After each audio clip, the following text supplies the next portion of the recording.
Article by Sean Kelly at Virtual Satman. Liverpool's appearance in the UEFA Champions League final may feel just like old times, but across the Atlantic the Reds will be breaking new ground on May 26. Cast your minds back to 2001, it was the year in which Liverpool famously won the Cup treble, clinching League Cup, FA Cup and UEFA Cup, along with clinching post-Heysel European Cup football for the first time, as Gerard Houllier reached his zenith as the Reds manager. Who would forget Robbie Fowler's sensational strike in the League Cup final against Birmingham, Michael Owen's winner in the dying minutes against Arsenal in the FA Cup, followed soon after by the insanity of the UEFA Cup final against all of us, as we repeatedly surrendered a winning position in a manner in which Liverpool have come to specialise in this century, before a dramatic golden own goal winner in extra time. If you're American, the chances are that you remember none of that, and with good reason. Live coverage of any of those games was not something you could rely on in the USA, something I came to accept in the early 2000s, as I spent an increasing amount of my life in the States. As I came and went from the country, I got used to the idea that being in North America meant that following any European football, at international or club level, was a hit-and-miss experience. For this reason, I missed the Euro 2000 final completely. Of course, the rise of the internet improved things, but even in those heady days of 56K dial-up modems, trying to follow the fortunes of Liverpool was tough. My only companion was invariably the BBC Sport website, or phone calls with my brother back home. Finding anyone in America to have a conversation about Liverpool was practically impossible, and wearing a Liverpool shirt while out and about was greeted with complete indifference. As for the notion of an American bar actually showing a Liverpool match, let alone promoting the fact, you must be having a laugh. A game-changer in America would ultimately prove the launch of Fox Soccer Channel in March 2005. It ushered in a revolution for soccer interest in this country in the following decade, but alas, it came a little too soon for our date with destiny in Istanbul a mere 8 weeks later.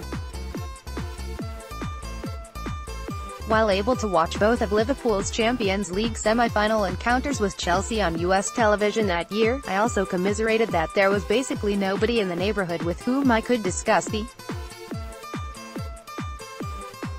merits of the ghost goal, or just share my euphoria of reaching a European Cup final, the hinterland of all Liverpool supporters' dreams. In the pre-Skype days, another expensive phone call to home ensued. I emigrated to the U.S. full-time on June 3, 2007. The precise date is significant, as it too was tied in with the fortunes of LFC. I delayed my departure from the UK by 3 weeks because I wanted to watch Liverpool play in another European Cup final in the front room of the family home. Why sit alone in America when I could be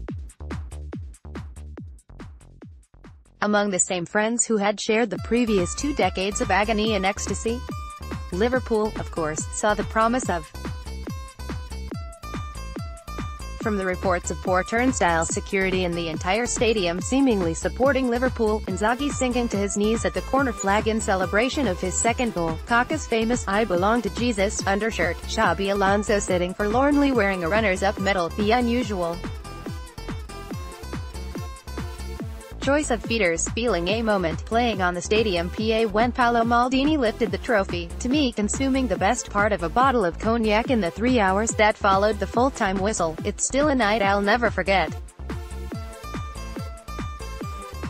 Having arrived in the US literally a week after those events, I've since seen the audience for English football and the support for Liverpool grow exponentially over the past 11 years. The notion that Americans really would get out of bed at stupid o'clock on their weekends off to go to the bar and watch soccer had started to gain traction, and the emergence of social media meant it was easier for groups of fans to congregate. The success of Fox Soccer Channel was built upon by ESPN and, briefly, Setanta, before NBCSN took Premier League football exposure to the next level in the US. By coincidence, NBC's first game as the rights holder was a Liverpool game at Anfield, the opening day of a 2013-14 season that would see a Luis Suarez-inspired Liverpool play the sort of kamikaze football that won them a whole new legion of fans, and so nearly brought the league title back to Anfield for the first time since the days when even English TV viewers only saw one live game a week. Without exaggeration, American Liverpool fans now get to see more live coverage of Liverpool games than do English Liverpool fans. NBC, for full disclosure, my former employers, have done a superb job in growing Premier League interest in this country. It's now perfectly normal for US bars to show Premier League football in the early mornings, and to see people resplendent in their attire of their favorite club, a far cry from those anonymous days of 2005.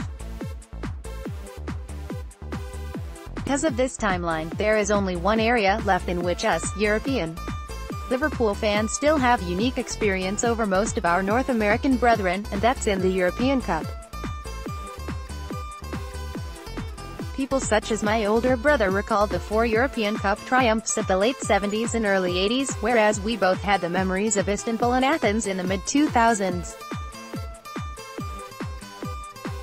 If you've only started supporting Liverpool in the past 10 years, Kiev is going to be a totally new sensation. Yes, you may have felt the heartbreak of the 2016 Europa League final, boy, did we, but trust me, the emotions involved in that competition barely amount to 10% of what you experience in a Champions League final. Even the Premier League near-miss of 2014 doesn't compare. Over 38 games, it's much more of a marathon than a sprint. The league can't provide the instant hit of euphoria or despair in the same way as knockout football. Michael Thomas and Sergio Aguero accepted. In the US market, this will be the highest-rated game in Liverpool's history, and we partly thank UEFA for that, having moved Champions League finals to Saturday evenings. From 2010 onwards, weekday games are notoriously low draws for soccer bars across this country, and with obvious reasons. People are at work here when midweek games kick off between 11:45 a.m. and 2:45 p.m. I can recall as recently as 2009 watching Barcelona v Man Utd in the final, a supposed summit of football superpowers, in a totally empty bar in Scottsdale, Arizona, literally the only people there were me, the bartender and the landlord. The apathy was such that at the full-time whistle they switched the channel to a sports talk show, missing the trophy presentation entirely. This time, there will be no such drawbacks. To those who remember the pandemonium in American bars when the USA played Portugal in the 2014 FIFA World Cup, expect the same again. But this time it's the KOP version. If you've never experienced it, I can't describe to you that visceral feeling when you first see that bespoke gold liver bird on the players' shirts that says the final, LFC, and Kiev 2018, as the players wait in the tunnel, before the teams emerge in the actual Coupe des Clubs Champions Europans, the trophy we dream about, placed between our players and those of Real Madrid, ushering in the Champions League anthem, which in recent times has been sung live at the final by Andrea Bocelli. Just for a few seconds, as the camera pans along a line of players that includes Ronaldo, Benzema, Modric and Ramos, but also Salah, Firmino, Van Dijk and Henderson, you're able to stop and consider the magnitude of what is happening at that moment. That is, if you can still stand up from the tingle of emotion, as it sinks in that yes, we are truly here. With statistical justification, we've always regarded ourselves as European royalty. This is our 8th final, as many as all the football clubs in Manchester and London combined. In England we grew up experiencing European Cup triumphs in the present tense, not in ancient history. It wasn't something that happened to other clubs. We are that club. I have always been hugely proud that our shirt sports the UEFA badge of honor in European play, something not yet earned by supposedly more fashionable clubs like Manchester United, Juventus, Internazionale or Chelsea. I personally regard the trophy, Old Big Ears, like a beloved old friend, one with whom I have shared some of the most special nights of my life. If you've visited the Istanbul Trophy in the Anfield Museum,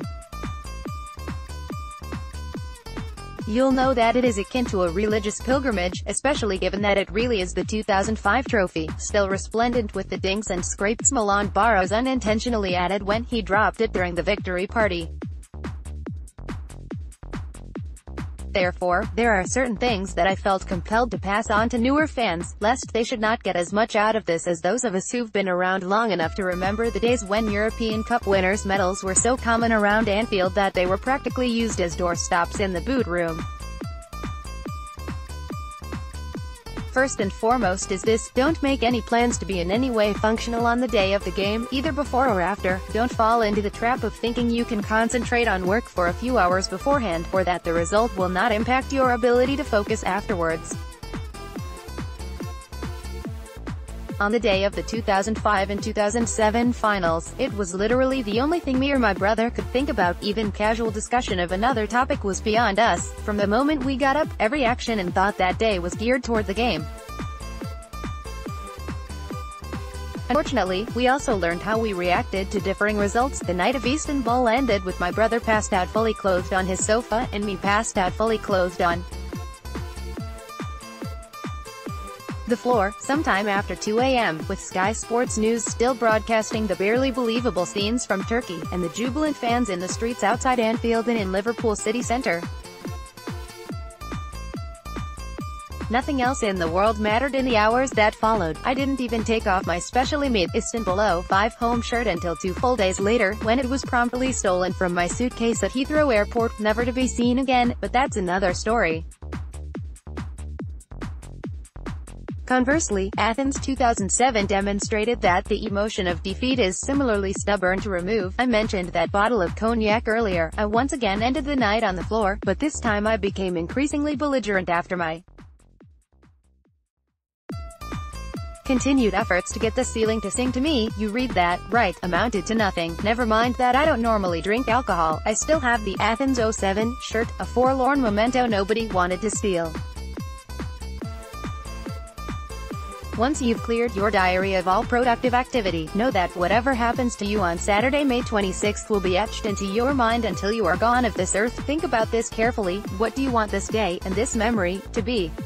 In my case, it isn't enough to just go to the same bar as for a run-of-the-mill league game.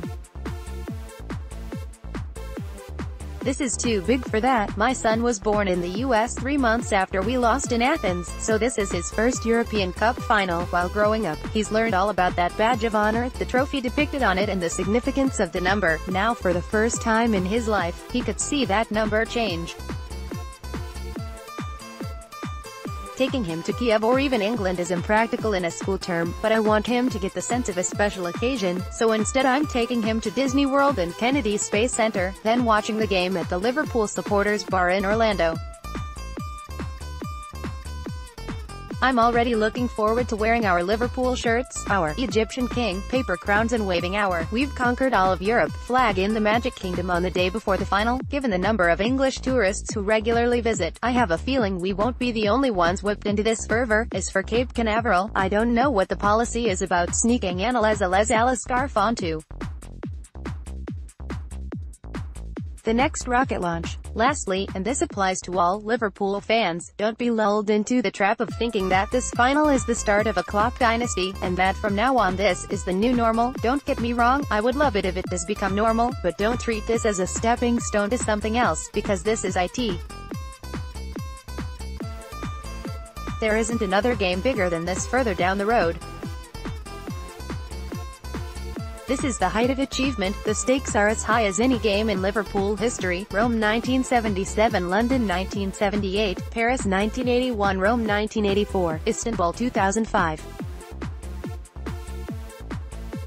Kiev 2018. With a victory, the stories of these few weeks will become as significant in LFC folklore as all the anecdotes you've heard about the legendary wins of yesteryear.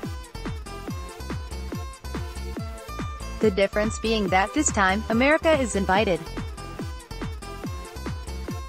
Get the absolute most out of this that you can, because even if Liverpool were to start winning the Premier League with regularity, a Champions League final is no guarantee.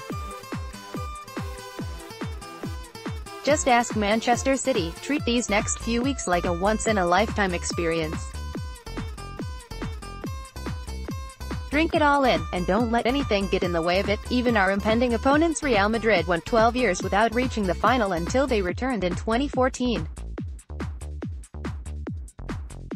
They've won it 12 times, yet every final is treasured even to them. Whatever happens in this game, get ready for life to feel different afterwards.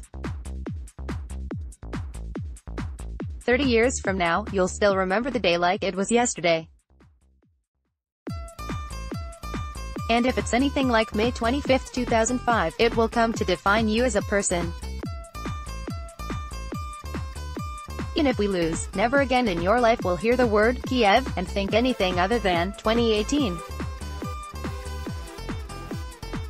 Article by Sean Kelly at Virtual Statement. For more Redmond TV content including podcasts, subscriber exclusives, and 3 new shows every week, subscribe now and get your first month for free. bit.ly/RemTV. Join.